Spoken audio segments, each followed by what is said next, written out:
In Black Myth Wukong Chapter 2, you'll come across Zhu Dog, and he's going to show you how to make medicine, but not until you take care of a giant frog boss. There's a good chance you'll see the frog before you see Zhu Dog, but don't just jump straight down, you'll end up taking fall damage.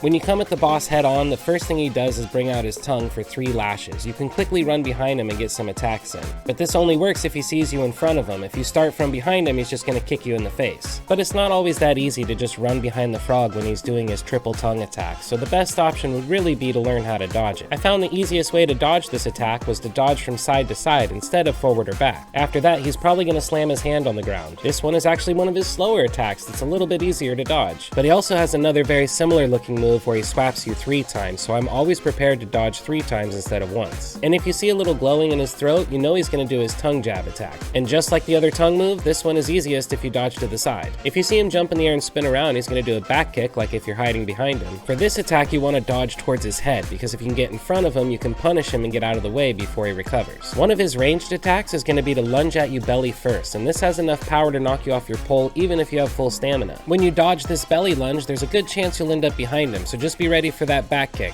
After a couple hits, you'll see him jump back and start to do this. That means we're going to enter phase 2, or as I like to call it, fun with lightning. Phase 2 always starts with a lightning dance that calls lightning down from the sky, but if you're looking at the ground, you can see where the lightning's going to land and avoid it. After the lightning falls, if you stay back, he'll switch to ranged attacks and start spitting little sparks of lightning out of his mouth that come after you. Or after the lightning falls, just get a little bit closer to him and he'll come out, scoop you up with his tongue and eat you. Now you're going to take a ton of electric damage. Not even the big blue baby was safe from this frog gobbling him up. He tasted just as good. And when you're inside, you'll notice this bar fill up on the side. Once it's filled, you're going to take extra damage for a while. You can dodge this attack though with some good timing or luck, but what I prefer is, since I know he's going to do the tongue attack, if I get too close after the lightning falls, I'm going to trigger that and then be ready with my immobilize. That way he doesn't get to eat me and I get to start a combo. Phase 2 is pretty crazy because of all the lightning attacks, and that's going to be even worse if you just got swallowed up by a frog and now take more damage. You can use Cloud Step to avoid some lightning attacks, but it's not a guarantee. These other lightning sparks still found me. I found Cloud Step more useful to dodge the lightning as I went towards the enemy and quickly attacked them. What I'd suggest at this point in the fight is switching over to Quang Chi, the Fire Wolf, because he can take all the damage from the lightning, and if you dodge with him and do a heavy attack, he does this special move that could set the frog on fire. Now let's walk through the actual fight. I get to the cliff and I jump down here where there's a ledge, not just straight down. Then you can just go over here and take the stairs like a normal person. As I approach the frog, I know we're going to start with the 3 tongue swaps, so I'm ready to dodge from left to right and left again. After that, I know I can punish him a little bit, but then the hand swap's coming. Plan for 3, but it might just be 1.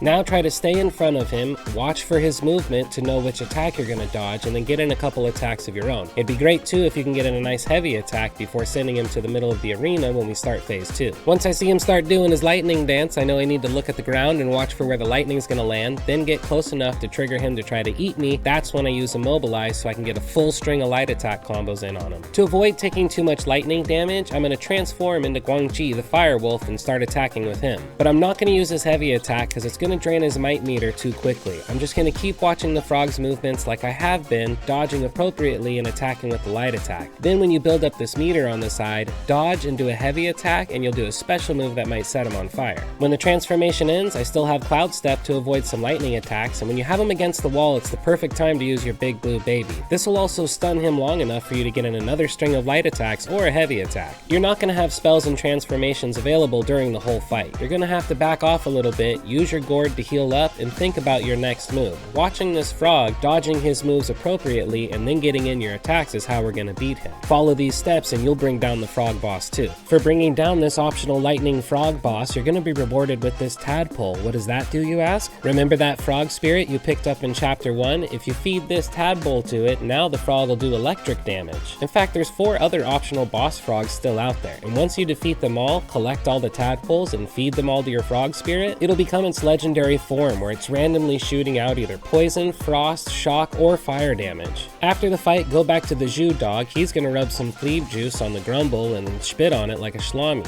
Now when you head to any shrine, you can make your own medicine or plumbuses. Thanks for watching, and as always, don't forget to like, subscribe, and obey.